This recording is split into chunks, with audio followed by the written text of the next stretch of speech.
За биологийн төв лабораторийн захирал тэгш баяртай өнөөдөр явуул институтэд ярилцсан. За тэгш баяр дараа миний хажууд төгсөж байна. Өдрийн минь.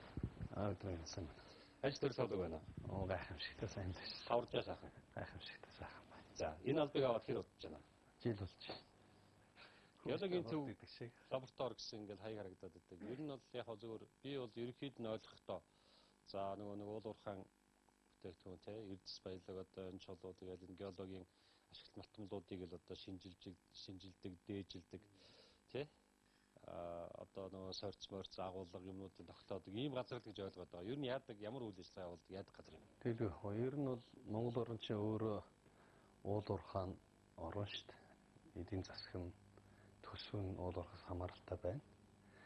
Тэгэхээр уул уурхаас гарч байгаа одоо бүтээгдэхүүнүүдийг шинжлэх, ус хайгуулгын компаниудын дээжийг шинжлэх, ялангуяа эрдэсийн чиглэлийн одоо Монголын хамгийн том, бас хамгийн анхны бас олон улсад гурван итгэмжлэлээр итгэмжлэгдсэн Монгол анхны лаборатори болж байгаа юм л да. Тэр утгаараа бол эрдэсийн шинжилгээний асуудал Монголд байвал бид бүгдийг шийдэх тийм урайтай юм байгуулга байж байгаа. Тэр гурван улсын шинжилгээний асуудал Монголд байвал бид бүгдийг шийдэх тийм урайтай юм байгуулга байж байгаа.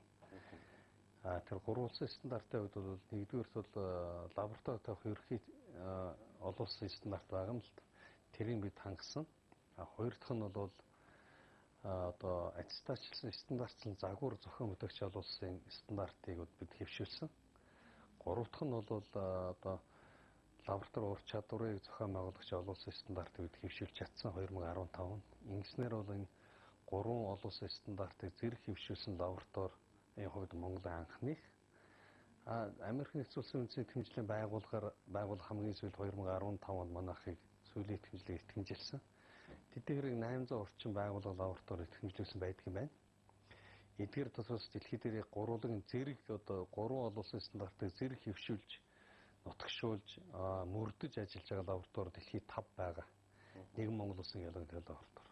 Энэ утгаараа бол энэ бол Монгол улсын хувьд ч бахархал юм. Дэлхийн хэмжээнд хүрсэн, дэлхийд өрсөлдөх чадварыг бий болгосон одоо физикчд, химичд, геологчд, одоо геофизикчд гээд маш олон одоо байгалийн шинжилгээний, суурь шинжилгээнд мэрэгсэн хүмүүсийн хүчээ өгч ажиллаж байгаа юм л газар да. Тэгээд ер нь бол эрдэсийн шинжилгээ тэнд дотор яг хоо энэ чиглэлээр үйл ажиллагаа явуулдаг компаниуд лабораториуд бол бий.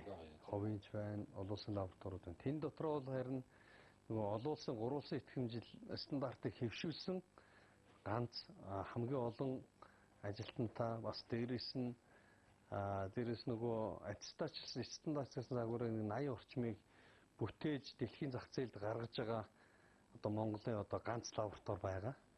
Өөрөөр хэлбэл бид бол яг хаа нэгэн газар очивол зүгээр нэг юу гэдэг нэг гар урлалын бүтээгдэхүүн байна тий. Юу гэдэг нэг хэсэгт авчих байдаг үзэсгэлэнгүүдээр очихд. Бид бол ингээд яг мэдлэг, чадвар, инновац гэсэн ийм одоо аттестатчлсан стандартчлсан загварыг 80 орчмыг одоо бүтээж дэлхийд байгаа 6 твд байгаа улдааны төлөөлөгчийн гэрээ турлуулагчаар дамжуул дэлхийд зарж байгаа Монголын бас ганц лаборатори. Их олон зүйлээр бол анхдагч Монгол одоо тэргүүлэгч ийм л хамт олондоо манайх одоо 170 орчим хүн ажиллаж байна. 170 орчим хүнтэй. Одоо юу улсын үйлдвэрийн газар уу? Ямар улсын төрийн үйлдвэрийн газар гэж байгаа. Тэгээ өөрөөгөө санхүүжүүлдэг. Тий. Өөрөөгөө төсөөс мөнгө авахгүй. Одоо ингээд нөгөө шинжилгээ, дээж мэж, сорьцсон агуулга тогтоож байгаа юмнууд нь тодорхой нэг үнэлгээтэй. Үнэлгээтэй. Тэгээ тэрнээсээ өөрсдийнхөө үйл ажиллагааны зардлыг болоо авчдаг. Улсад бас татвар төлөвлөлт бид нар бол топ одоо 150-д бас шалгарсан. Тэгээ яг өөрөөгөө санхүүжүүлдэг. Сайн нөгөө намайг ирхүү жаахан хүндрэлтэй байсан л да. Нөгөө цалин мэлгээ тавьчихад 2-3 сар болчихсон 170 хүндрэл чи оо юм болоо шүү дээ. Татвар нийгмийн даатгалаас бүх дансан саачихсан жаахан хүндрэлтэй байсан.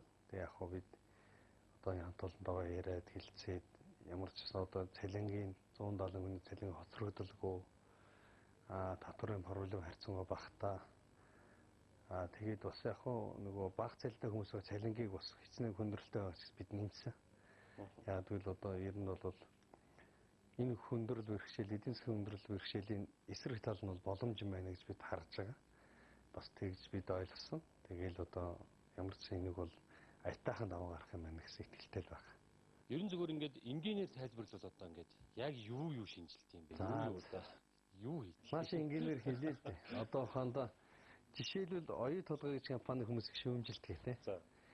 Тэр компани чинь хэлээр нэг ийм зэсийн тий концентрац гаргаж штт тий. Тэр баяжмал дотор хичнээн хэмжээний алт байгаа юм. За. Хичнээн мөнгө байгаа юм. Зэс байгаа юм гэдэг бид нар тогтоож тэд нар өөрсдөө тогтооно. Бид нь ямар эрдэс бодис тэд байгаа юм гэдгийг. Одоохондоо тэн дотор хичнээн хэмжээний алт зэс одоо тийм мөнгө байгаа гэдгийг тэдний лаборатори тогтоон бид нар хяналтын шинжилгээ хийж өг. Заавал. Тий. Тэр ингээд зөв хийж ин буруу хийж ин бид нар арбитр экспертиз хийж штт. Гэх мэт л одоо ингээд яг энэ чиглэлээр Эрдэнэтээр адилхан байна тий. Эрдэнэтээр бол яг шууд хэлэхэд бол бид хийх ёстой юм байна. Одоо хийхгүй байгаа нь бол буруу. Хийлэгдв юм. Тий яг Эрдэнэт хийлэхгүй байгаа нь яг өөр одоо юу гэдэг лабораториудаар хийлгэж байгаа. Тэр бол бас ингээд төрийн өмнөөс шинжилгээ хийх чадамж байна уу гэдэг талаас хүндрэлтэй. Тиймээс Эрдэнэт бол зөв нь бол одоо геологийн төв лабораториор хийх шаардлагатай. Ер нь бол оюу толгой бол жишээлбэл ингэж хийлгэж байгаа. Ингэсээр бол бид бол оюу толгойч нэг талаас нь Монголын оюу толгой компани, нөгөө талаас бол нөгөө Ирэтентагийн менежмент шингэсэн компани шүү дээ. Энэ хяналтыг бид тавьж өгч байгаа. Ингэсээр бол одоо жишээлбэл 1000 орчим Ирэтентад юу хийдэг, сапплайер хийдэг, ханган нийлүүлэлт хийдэг, хамтарч ажилладаг компани байгаа. Тэрнийг бол одоо олон улсын түвшинд үнэлгээ хийдэг, ассессмент хийж байгаа юм л. Тэгэхэд бол бид дандаа 1 2 3 одоо сүүлийн 3 жил орж байгаа. Тэр утгаар бол бид нар яг дэлхийн түвшинд ажиллаж чаддаг. 90-д чинь дэлхийн шүү дээ. Чадж байгаа гэдэг нь баталж байгаа. Тэгээд их олон улсын 3 улсын стандартыг хангасан лаборатори болж байгаа. Ингэснээр бол яг манайх дангаараа олон улсын 3 улсын стандартыг хангана гэдэг бол тийм хангалтгүй байд юм байна. Бид бол ингээд хангангууд биднэрт одоо дээж өгдөг 1000 орчим одоо компани байна. 3000 орчим лиценз эзэмшдэг. Эдгээр компаниуд дээжлэлтээс эхлээд л одоо стандартын дагуу дээж бэлтгэх хэрэгтэй байна л да. Тэгэхгүй жишээлбэл ядгийн тэндээс нэг мөнгөний дээж байлгахт энэ нэг А, Б, С гээ 3 газараас авчиад 3 өөр лабораторид өгөхөөр 3 өөр одоо хариу гардаг. Зөв нь бол тэрийг бол стандартын дагуу аваад яг дээж бэлтгээд тэрний 3 хуваагаад ингээ өгөх хэрэгтэй юм байна л да.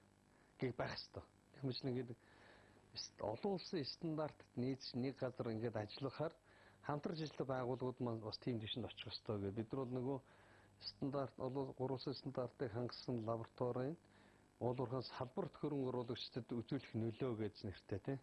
Уулуурхаас салбарт хөрөнгө оруулагчдыг дэмжихэд 3 улсын стандартын лабораторийн одоо оролцоо гэж нэртэй сургалтуудыг бол бид нар 4 өдөр болгон бид нар хийж байгаа.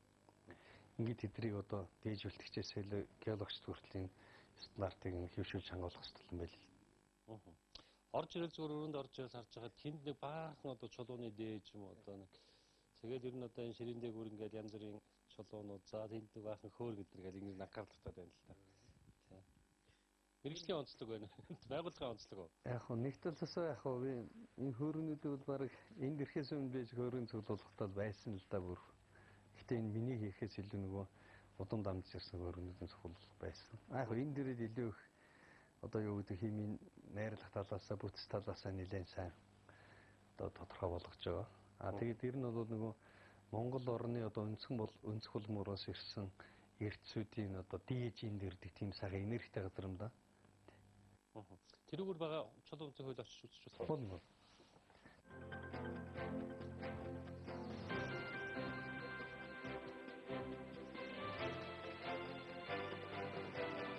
Энэ чулуун бол одоо миний анхаарлыг татууллаа л да. Тий. Одоо энэ бол жишээ вольфрамын агуулгатай чулуулаг байгаа юм. Тэгээ яг бид нар бол судалгаа хийгээд вольфрамыг одоо энийг жишээлбэл одоо ингээд танах шинжилэх үү те. За одоо ингээд нэг юм чулуу аваад ирэхэд за энэ дотор за вольфрам хэд байна одоо жишээлбэл өөр одоо юу гэдгийг хашны төрлөө үйл хэд байна, манвай үйл хэд байна гэдэг ингээд найрлагын тогтоом гэсэн үг шүү дээ. Хоёр янзаар шинжилж байгаа. Нэг нь бол энэ үгээд нунтаглаа дээж бэлдээд шилэн дээж болгоод одоо нэг шинжилж байгаа. Энэ бол дангаараа ингээд шууд одоо петрографаар шинжилж байгаа л да. Тэгээд ингээд дотор нь одоо жишээл алт байна, зэс байна. Яг ганц одоо энэ ингээд ягаад нутаглаад шилэн дээж бэлтгээд ингээд харахад цөмийн технологи дээр суурлаад бид нар жишээ суурьсан нэг төхөөрөмж байгаа. Одоо ISP mass spectrometer. Нэг доор нэг одоо нэг дээжнээс нэг цаг хугацаанд хийсэн хэмжилтээр 44 элементийг бид нар 77 элементийг 16 газар уур элементийг одоо нэг одоо хэмжилтээр тогтоож чаддаг болж байгаа юм л. Ингэснээр бол одоо нэг технологи хамгийн сүүлийн одоо цөмийн технологи бол одоо технологи хаан шүүд. Цөмийн технологиос хөөрлж хамгийн сүүлийн үеийн энэ шинжилгээний арга байж байгаа. Ингэснээр 77 элементийг урд нь бол нэг нэгээр нь 2-2-оор нь алтан ойн зэвсэн байна уу гэдэг бараг 70 өдөр хэмждэг байлаа шүү дээ нэг хүн. Одоо л зүгээр одоо бараг дээдлэн 1 өдрийн дотор л 1-3 хоногийн дотор тийм ээ ачаал бахтаа бол нөгөө шууд ингээд авахд бол ерөөсөө 77 элементийг ерөөсөө нэг хүн одоо юу нэг цаг хугацаанд ерөөсөө ингээд бүгдийг тодорхойлох боломжтой болчих. Нэгсээрээ хүний одоо нөөцийн чадварыг 77 дахин хэмнэж одоо дээрээс нь цаг хугацааг 77 дахин хэмнэж бүтээмжийг 77 дахин өсгөж 44 дахин өсгөж ингэж чаддаг юм чадвартай болж байгаа. Энэ бол бас олон улсын стандартын хангалт маш их чухал нөлөө үзүүлж байгаа юм л да. Энэ бол бодор байна тий. Тий. Одоо энэ нэг Монголоос гарсан бодор шүү дээ. Тий. Монголд бодор байна. Зөндөө байна. Тэгэхээр энэ болрыг бол яг гарсан газрын хилээ яг нэг хүмүүс очиод ухаас салдаг уу төвхтэй шүү дээ тий. Зүгээр яг ингээд нөгөө дээж болгоод ингээд авчраа тавьчихсан байдаг. Болроор бол дэлхийд гайхамшигтай олон зүйл хийж болно шүү дээ. За тэгээд энэ бол чүнчиг норм байна тий. Одоо хөлдөг чүнчиг нормыг чинь нөгөө алтан ургуулдаан бойлцгээл хүмүүс хэлдгээ. Бас чүнчиг нөрөөг бол одоо чулууны хаан эр хүний чулуу гэж ярьдаг юм л.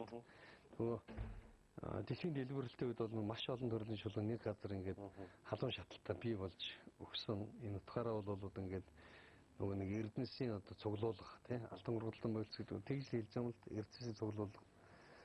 Тэгээ энд одоо яриад зөндөө олон сайхан байна доо энэ сайхан гартаам байна тий энэ талд бол тархимантай ингээ гартаам судалтай гэл. Энийг бол танаа өргөмжлөд авах шиг байна тий. Өргөмжлөд ихэнх доор нөгөө нэг цэг үйлчлэгэн дээр орох байгаа юм тий. Бид бол биологийн төв лабораторич одоо ер нь хаанхын гартаам байна. Одоо энэ даргын одоо хаанх болох вэ?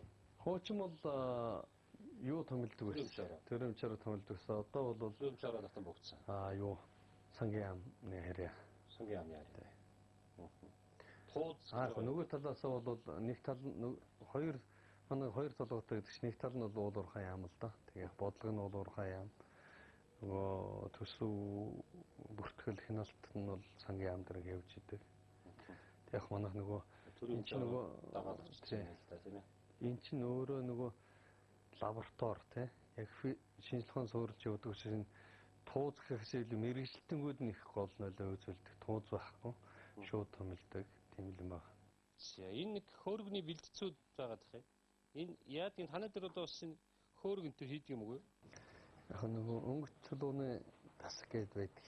Тэгэл юм хийгээл энэ бол одоо нөгөө сүүлийн үед бас яваад чариот байна тий. Чариот тий нөгөө цагаан хаш. Яг манай нийт ажлын объемынх нь бол баг нэг хөрөхгүй өмнө хөөрөгтэй холбогдож байгаа юм л та. Үндэ бол. Гэтэл яг би зүгээр юу гэж хэлхийг хүсдэг вэхээр манай гол шинжилгээ хийдэг байгууллага. Хөөрөг бол зүгээр нөгөө нэг дагалдах элемент гэдэг шиг юм байхгүй да. Хөөрөг хийдэг газар шээ. Тий. Зүгээр яг нөгөө нэг гэхдээ бол яг вэхээр ингэ зөндөө олон сайхан газраас ирсэн чулууны дээжүүд ингэ гаргаад асгаад байж болдгоо юм байна л та. Чулуун сайхан байдгүй. Хөөрөг бол хөөргөнөөс үлдсэн одоо эмэг бол эмгнээс үлдсэн нөгөө шигтгэе нөгөө бүгжийн шигтгэе болоод